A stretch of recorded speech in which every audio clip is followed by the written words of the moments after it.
Buat Anda yang mau tahun baruan, terutama di kawasan outdoor, waspada cuaca ekstrim. Akhir pekan ini hujan deras disertai angin kencang menerjang sejumlah daerah.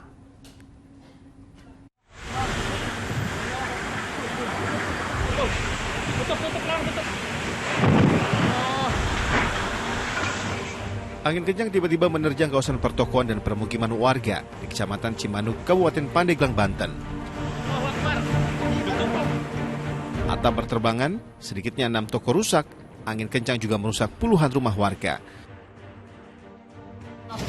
Kalau angin paling cuma sengnya doang kan. Ini mah tadi ada angin puting beliung kan, kayaknya itu angin ribut benar-benar. Itu langsung disembat langsung kan. Sebelumnya 90 rumah rusak, pohon-pohon tumbang di Ciburial, Cimenyan, Kabupaten Bandung. Penghujung tahun, BMKG mengimbau warga untuk waspada cuaca ekstrim di berbagai daerah. Tim Liputan Amnesty TV melaporkan.